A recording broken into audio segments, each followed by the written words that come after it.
hope you had a happy Thanksgiving, good holiday season, and of course, we're still going through the holiday season. And I hope that the best for you and your family during this period. I do want to talk today about neoconservatism, and that's primarily what we're going to look at.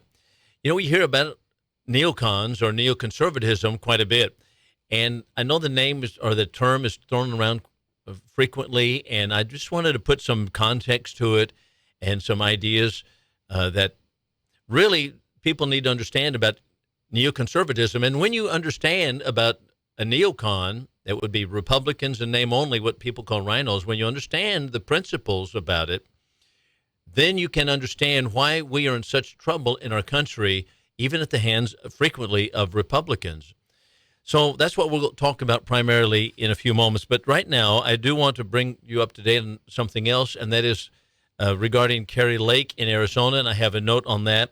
But even before that, there is something else I think that I wanted to start off with, maybe some more positive news, and something that is, I think it is really, really great that this is taking place. And, entertainment has become such a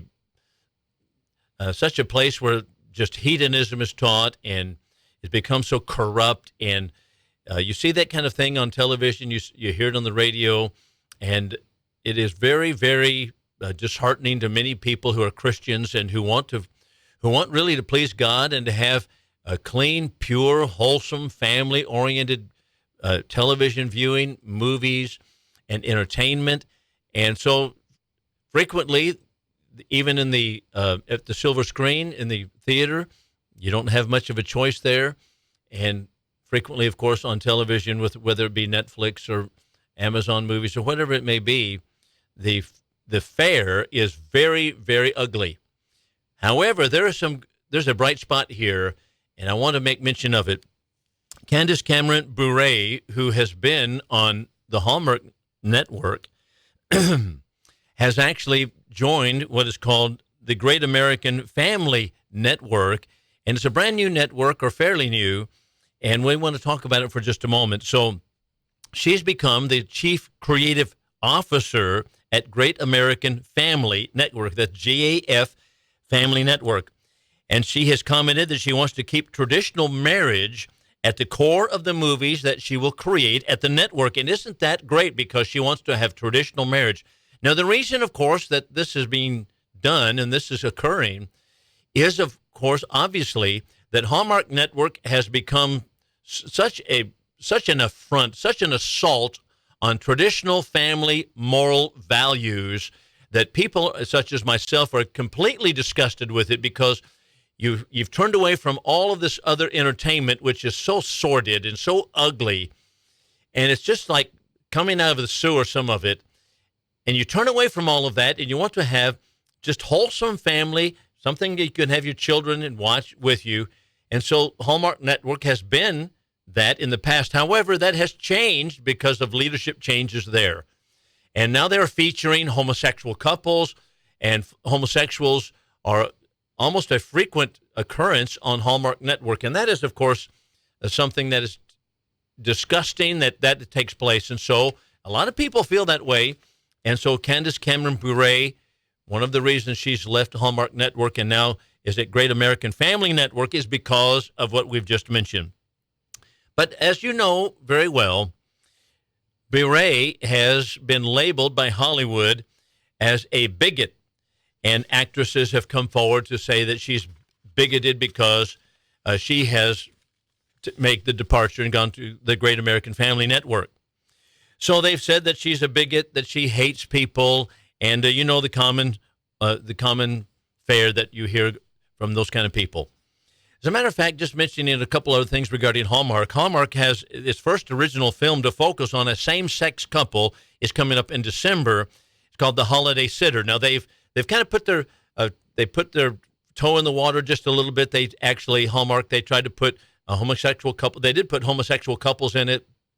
Some of it was by innuendo, and not necessarily it wasn't right up front with it. But then they had some that were homosexual couples. It's kind of a sideline. And then now they're having one that is the feature same-sex couple, the focus on this film. So, in all of that, when asked by Wall Street Journal if her new channel will feature any of these LGBTQ storylines, Bure said no. And she commented, and I think the great American family will keep traditional marriage at the core. However, the chief executive of Great American Media and original creator of Hallmark Channel noted that there isn't a set plan, so, he's shown some weakness there. But a couple of the actresses have come out, and they condemned Cameron Bure for what she has to say. And Hillary Burton, and I guess her name is JoJo Siwa, they called her comments disgusting. And here's something that they wanted to say regarding her, and they did say this, so I wanted to review it for just a moment. Now, they're just openly admitting, they say, this is regarding Bure, their bigotry. I called this out years ago when Abbott was at Hallmark, this one woman wrote. Glad they dumped him. That was the creator of the Great American Family Network. Being LGBTQ isn't a trend.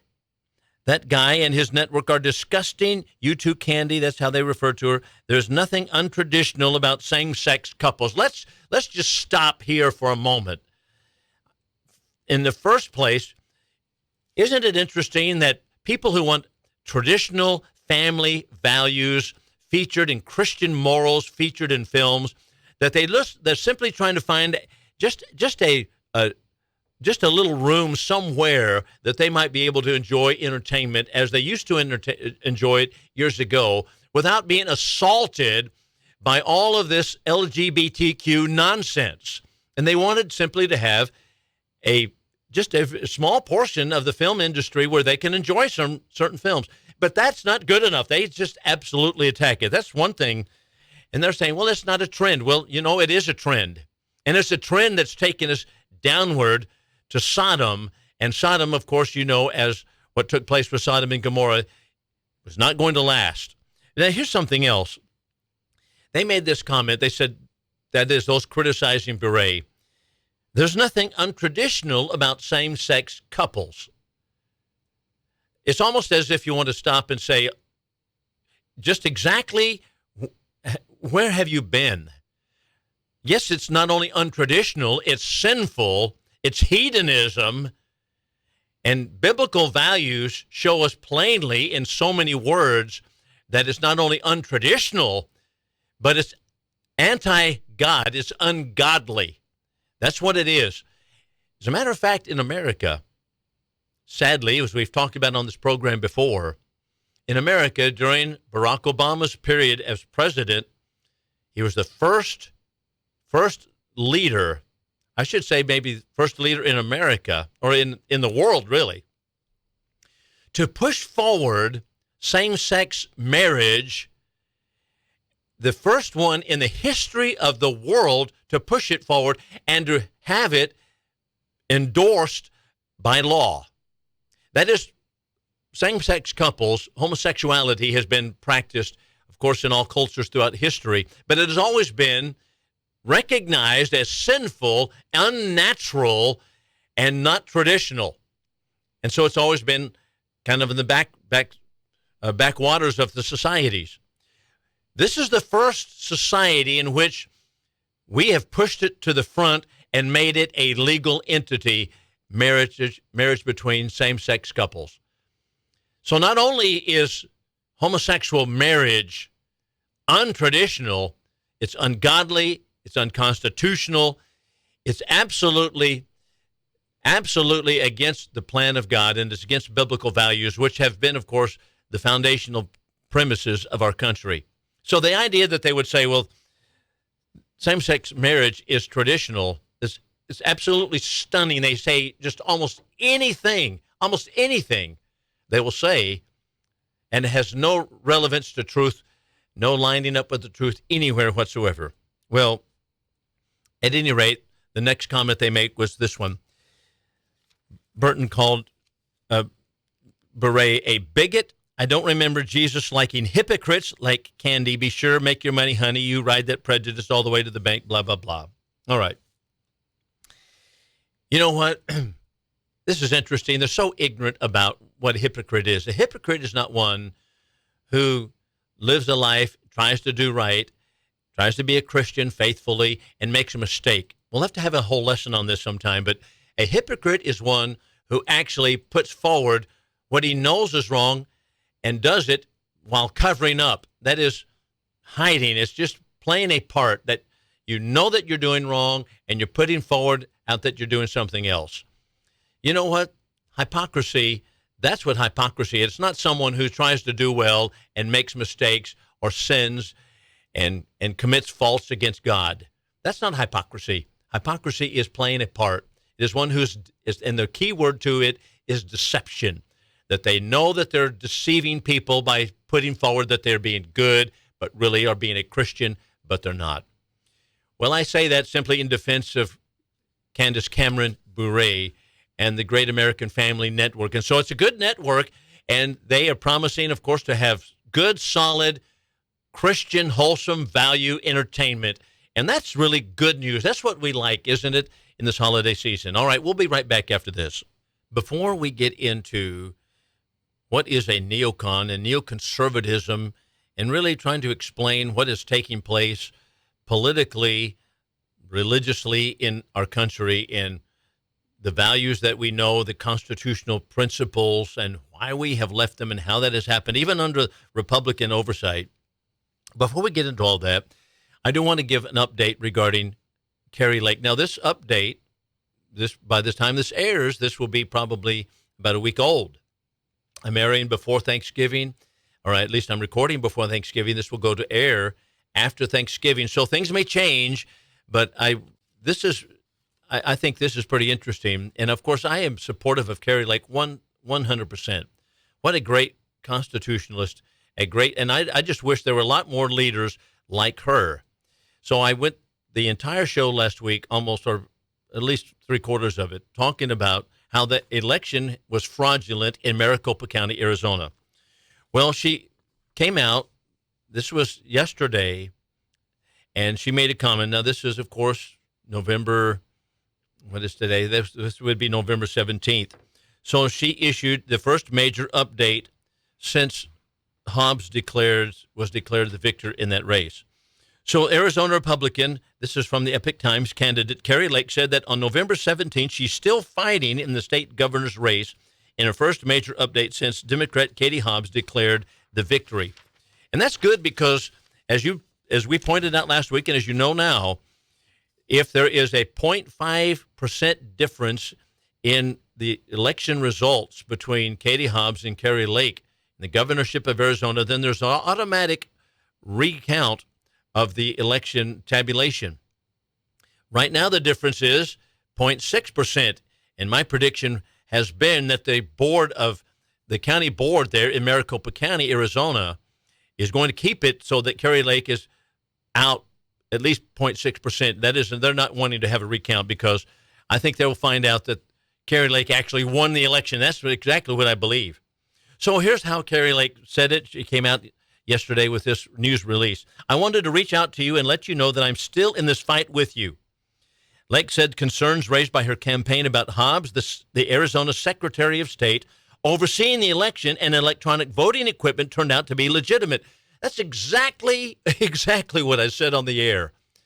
How is it that the Secretary of State, Katie Hobbs, is actually overseeing the election of her own, that is, a campaign in which she herself is one of the candidates? How can that possibly be? Is that not a conflict of interest? And if it is not, then I want someone to explain to me what is a conflict of interest. How can she be over the oversight of her own election?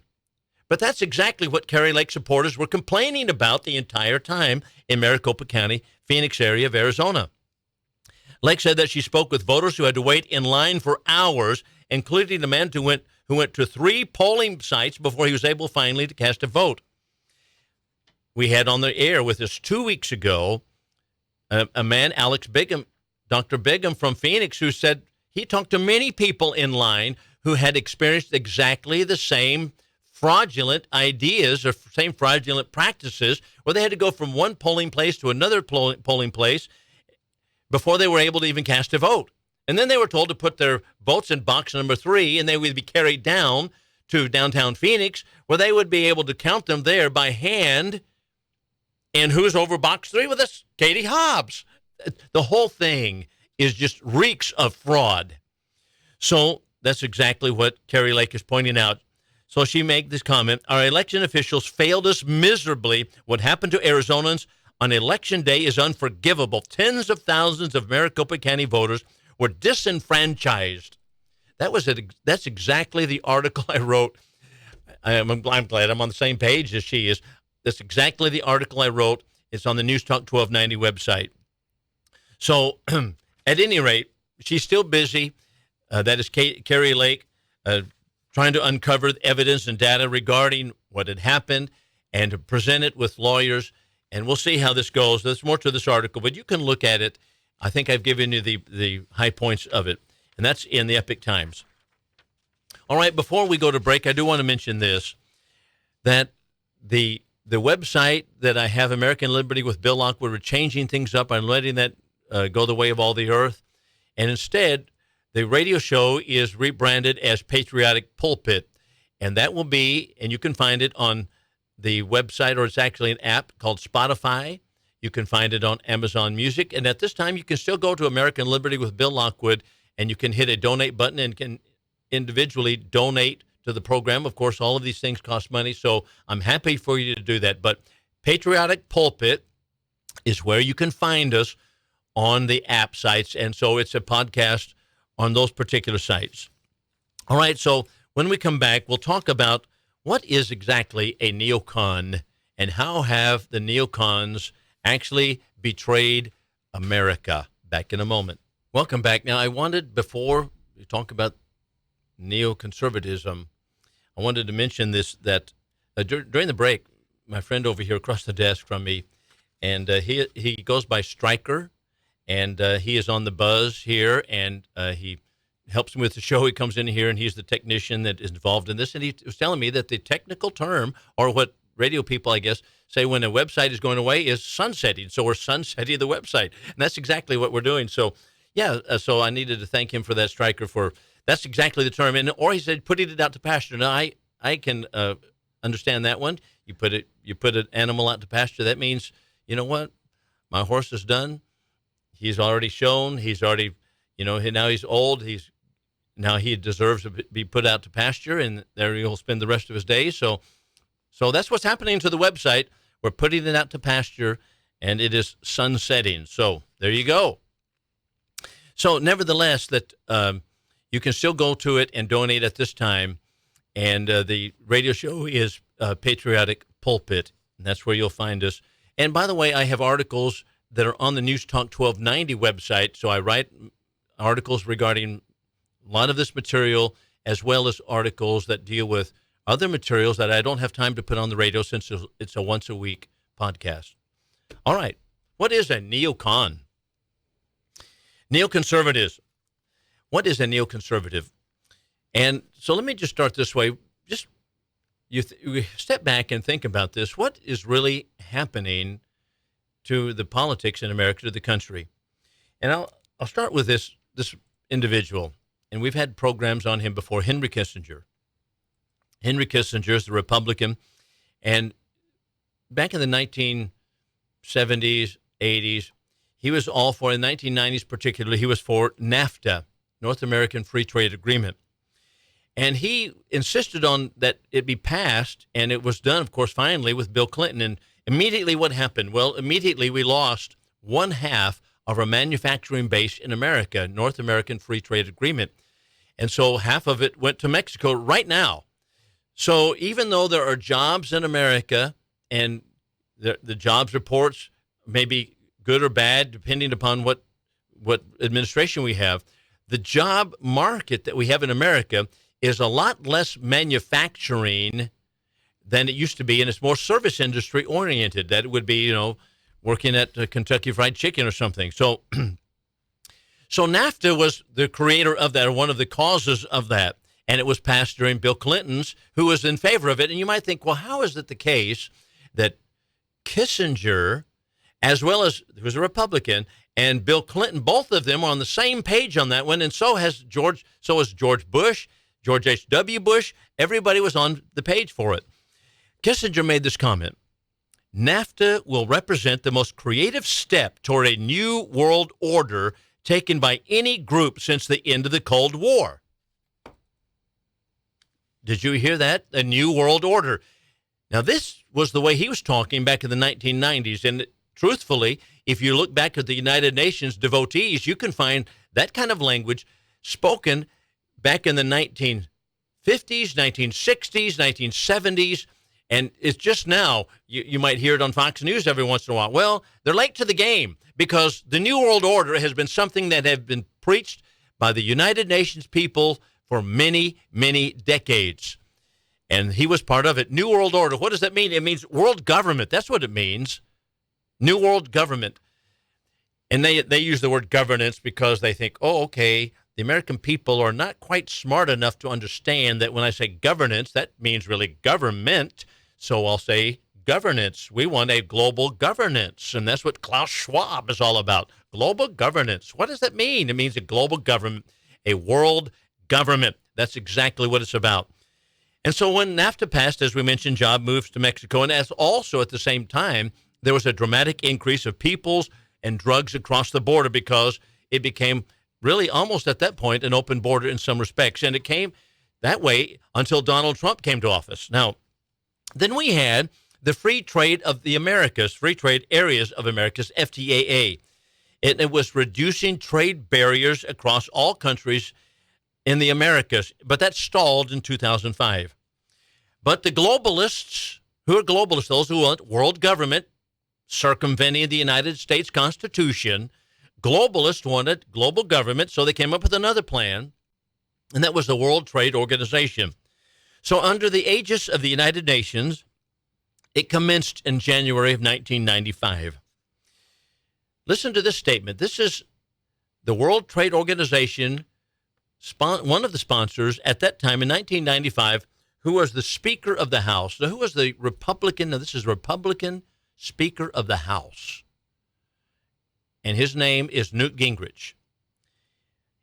Here's the direct quote. We need to be honest about the fact that we are transferring from the United States at a practical level significant authority to a new organization.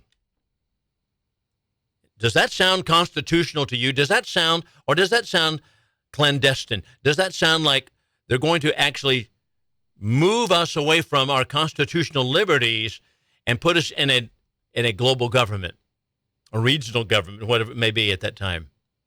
It sounds like the latter, doesn't it? He goes on to say, this is a transformational moment. Those are his words. This is a transformational moment. I would feel better if the people who favor this would be honest about the scale of the danger. All right, let's get it. Transferring to a regional system, a global system, transformational moment, and it's a dangerous, the scale is very dangerous. Now, these are the words that Newt Gingrich uses. You might think, okay, Newt Gingrich sounds like he's against it. No, he voted for it. He was in favor of it. In spite of what he had just said, he actually was in favor of it, and he helped drive us into the WTO, World Government, New World Order, sponsored by Republicans. Now, how has that been the case? Well, you cannot understand that until you come along and understand what a neoconservative actually is. So what is a neocon? It is one who opposes communism and the murderous activities of communism, but they support socialism. They support international government. They're internationalists. Why are we involved, for example, overseas continually in overseas wars, in foreign wars? Why are we over there? And why is it that we continue to funnel billions of dollars to countries such as Ukraine when there are no American interest involved in it? The answer is, of course, because we're run by internationalists, Republican and Democrat, and they're all on the same page. That's why. And that's exactly what's occurring. Neo-Conservatism. Irving Kristol writes the book. That's the title of it. It was in 1995, the same year that Newt Gingrich showed us what exactly a neocon was when he was Speaker of the House. Here's how Irving Kristol defines neoconservative. And Irving Kristol, incidentally, is the father of Bill Kristol, who was, of course, one of the Weekly Standard writers, and I think founder, actually. And you can understand now why, okay, we had Donald Trump, who was hated by Bill Kristol. Oh, yeah. And he still hates him. He came out the other day and talked some ugly things about him. Okay, why? Because the Kristol family are neocons. They're not real conservatives. They might wear Republican labels, but they're not conservative. They're not constitutionalists. So here's how Irving Kristol, the daddy of Bill Kristol, describes neoconservatism. We are conservative, but different in certain respects from the conservatism of the Republican Party. We accepted the New Deal in principle and had little affection for the kind of isolationism that then permeated American conservatism. All right, let's get the basic pieces here. Number one, New Deal. FDR, socialist, that's what it is. By the way, when every single one of the New Deal programs that FDR proposed came before the Supreme Court, do you know what they said? They said that these are all unconstitutional in our system of government. Why is that? Because they're socialist. They're socialist programs. It doesn't matter what we're talking about, whether we're talking about Social Security, Medicare, food stamps, Medicaid, cash allowances for unwed mothers. And none of these neocons oppose the United Nations. They might say, well, we want to reform it. But you don't hear Newt Gingrich on television, and he's on Sean Hannity all the time. You don't hear them ever saying, let's get out of the United Nations or let's get the United Nations out of the United States. No, they love big government. They want big government. And that's what the United Nations is about. Here's another one. This is Mark Gerson. Mark Gerson, in the Neoconservative Reader, declares jubilantly this: the neoconservatives have so changed conservatism that what we now identify as conservatism is largely what was once neoconservatism. In so doing, they have defined the way that vast numbers of Americans view their economy, their polity, and their society. Well, kudos to Gerson for putting it exactly right in the Neoconservative Reader. Let's pick up some of those pieces here for just a moment. He says, we don't want isolationism. That's the label they want to hang on people who don't want to be interventionist in foreign wars. I'm one of those. Why are we over in Ukraine? There is not an American interest at all over there. And all they're going to do is drag us into a world war if we don't be careful on it. And we're spending billions of Americans' dollars, and our economy is crumbling. And it doesn't matter whether you have a Republican in office, seemingly, or a Democrat. We're always involved in these foreign wars. We have our military in all these installations everywhere, and we're involved in every little hot spot in the world. We're policing the world. And that's what NATO is all about. It's absolutely absurd, and we need to question the premises upon which these things are furthered. But we don't seem to want to do that. So Gerson said very plainly, neoconservatives have changed conservatism, so what was once conservatism is now, or once was rather neoconservatism is now conservative. So if you see, for example, in Fox News, many people are claim to be conservatives, but they're really neocons. I've mentioned a couple of them. There are more also, and we'll talk about those in a few moments. So let's even step back further, and I'm following Irving Kristol's ideas here and his explanations about what is neoconservatism. Let's step back all the way to 1927. What happened in 1927? Well, after the Communist Revolution in the Soviet Union, Leon Trotsky, who was Vladimir Lenin's right-hand man, broke with Vladimir Lenin. He wanted men to choose Marxism, and he didn't want their heads to be cracked, as Lenin was in the business of doing. So Trotsky, now let's be clear, Trotsky supported Marxism, but he still broke from Lenin because of the head-cracking schemes. So he fled to Mexico, where he was murdered by the henchmen of Lenin in 1940. But that from 1927 to 1940, 13 years, he attracted a huge crowd of people who wanted Marxist socialism around the world. And one of those people, he was not there necessarily himself, but his ideals influenced Irving Kristol. Irving Kristol in 1995 wrote this statement in his book. Now listen carefully. I regard myself to have been a young Trotskyite, and I have not a single bitter memory. What is a neoconservative? It's a Trotskyite. It's one who pulls back from communism, from Leninism. We don't want butchering people, but at the same time, we want to force socialism on the country. That's why so many Republicans don't want to oppose Medicaid, Medicare. They don't want to oppose Social Security. They don't want to oppose welfare. They're not going to do that at all. We can't seem to put a stop on this. And by the way, if we can't stop welfare, we're never going to shut the border down, because we're just passing out money to people all the time coming across the border. And you can't get Republicans, many of them, to oppose these things. Why? Because they're socialists, is what they are at heart, even though they wear a Republican name. So where did it come from?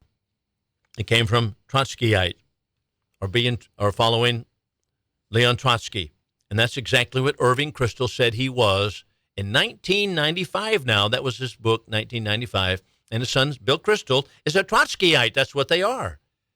We'll be back in a moment. So neoconservatism, it really is following the teachings of Leon Trotsky. That is, they want socialism. They like Marxism. They don't want the force that was used by Vladimir Lenin. That's where a lot of Republicans are. Why is it the case? Have you ever wondered why is it the case that though we may put Republicans in power in Washington, D.C., or Republicans may run the government, nothing seems to really go in a different direction. We don't really get what we want, and people are so disappointed. And why aren't we getting, we thought we put a Republican in office, they would do something, and maybe they were converted when they got there. No, the problem is the big division in American politics is not between Democrats and Republicans. It's between socialists and constitutionalists. And in the socialist category are all the Democrats and many, many Republicans. And in the constitutionalist category are just a few. And you know who they are. KARI Lake is one of them. Oh, that's why they hate her. That's right. That's why they hate her. Why do they hate Donald Trump? Because of the same reason. He said, we're done with all of this. That's why Bill Kristol hates Donald Trump. Because Bill Kristol is basically a socialist at heart. All of these programs that we've talked about are socialism. So I want you to listen to this statement. If you've been shocked so far, maybe you think I'm too plain spoken. Well, let's listen to this comment. This is one writer called for an integration of Europe, Japan, the United States to create a super-sovereign government. And he voiced his desire to see the conscious depreciation not only of American sovereignty, but of the notion of sovereignty in general. That's a direct quote. Wanted a super-sovereign government between Europe, Japan, the United States, a super-sovereign government. Does that sound like coming out of the works of Thomas Jefferson, James Madison, John Jay? No. Who was that? That's the conservative so-called lion who recently died, Charles Krauthammer, neocon. Here's another one, 1952, in a Catholic weekly called The Commonweal. Here's the quote, and then I'll tell you who said it. We have got to accept big government for the duration. For neither an offensive nor a defensive war can be waged, given our present government skills. Now remember, this is 1952. Except through the instrument of totalitarian bureaucracy within our shores. What? Totalitarian bureaucracy within our shores? Wow, that sounds like Trotsky writing right now, doesn't it? That sounds exactly like what Vladimir Lenin would say. Continuing, If they deem Soviet power as a menace to our freedom, as I happen to, they will have to support large armies and air forces, atomic energy, central intelligence, war production boards, the attendant centralization of power in Washington, even with Truman at the reins of it. Truman, a Democrat, the man who wrote it, was a Republican. Wow. How can that be? What's his name? William Buckley. Bill Buckley wrote that. And Buckley was responsible primarily as the individual who shifted conservatism into neoconservative ideas, and that is put a blanket of neoconservatism on many people that are conservative. And so now what we think of as conservative is really most frequently neocon.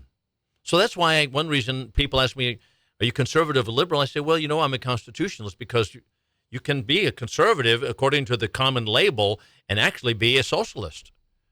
That's the neocon idea. And this is why George H.W. Bush pushed the New World Order.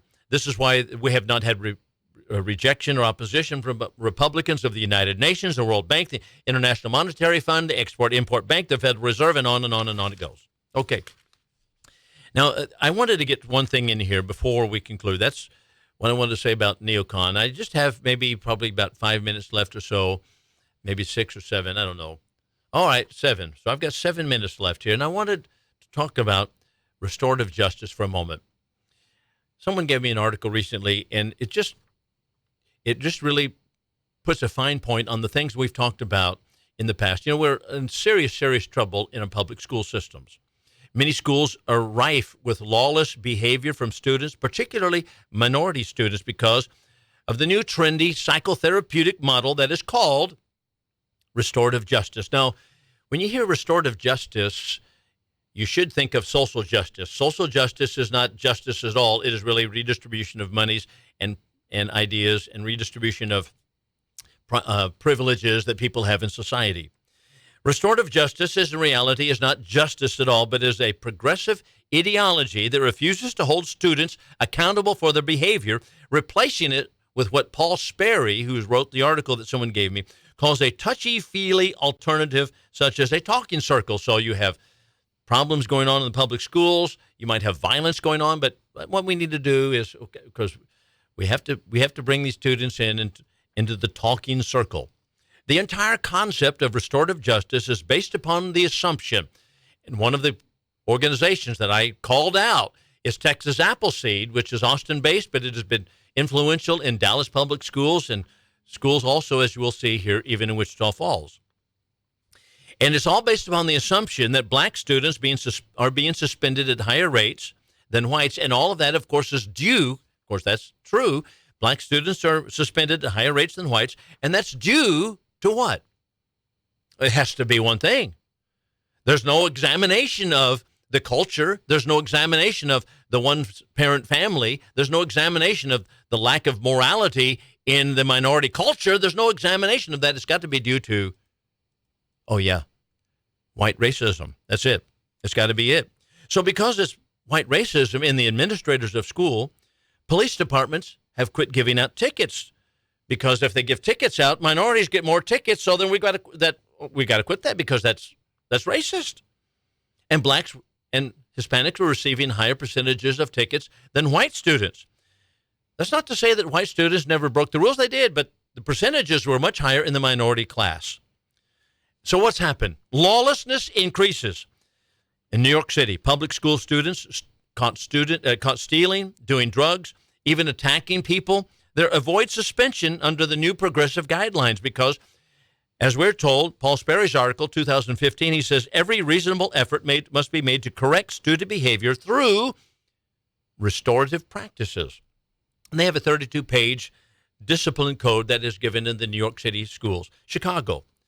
The Chicago Teachers Union complained that restorative justice practices left teachers struggling to control unruly kids.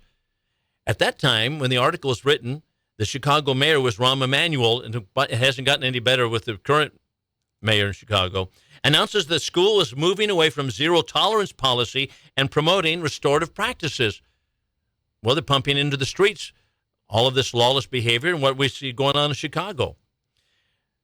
Syracuse, New York, restorative practice or restorative justice practices have caused discipline to collapse, and teachers regularly complain that teens are more apt to fight, mouth off to teachers, roam the halls under lenient policies, all of that which puts students and staff at risk and makes quality instruction impossible, says some of the teachers that have been interviewed.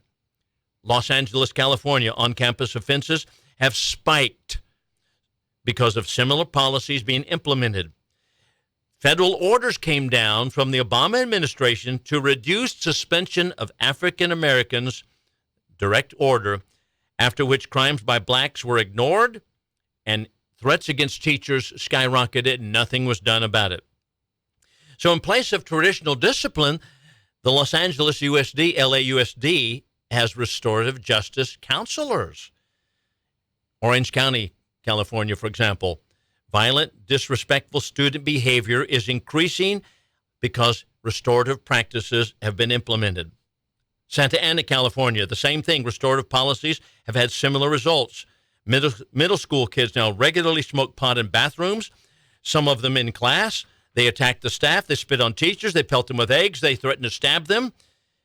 Unsurprisingly, 65% of Santa Ana teachers say restorative programs are not working. Philadelphia, what's happening? Philadelphia schools, talking circles have replaced traditional discipline. Minority students regularly act out. They dare teachers to kick them out of class. The same thing in San Diego, California. Same thing in Oakland, California. Same thing in Portland, Oregon. Same thing in Washington, D.C. schools. San Francisco schools, the same thing. According to teacher Paul Bruno, restorative justice not only refuses to discipline poor behavior, but encourages bad behavior. It does so by lavishing attention on students for committing infractions, because we're all going to go to a talking circle. I'm going to go to the counselor. We're going to sit in her office or his office, and we're going to talk about it. And suspensions, all of these suspensions that have now been replaced by talking circles, simply allow the students to have a lot more attention than they did, and they give them social dominance even inside the classroom. So in spite of that, you might think, okay, wow, that's a terrible track record, Bill. Do you know that Wichita Falls ISD practices restorative justice? It's right here in our own school system. Restorative justice. That's amazing to me. But most Texans believe that this is only on the East Coast and the left coast of America. But that's not true. It's occurring right here in Texas, Dallas, Wichita Falls. And that's taking place under the aegis of not only some of these organizations, but Texas Appleseed. It's high time for Texans to get back to common sense local control of our school systems, as well as discipline strategies. And if we don't, education is going to continue to languish. Restorative justice is nothing more than social justice in a new dress.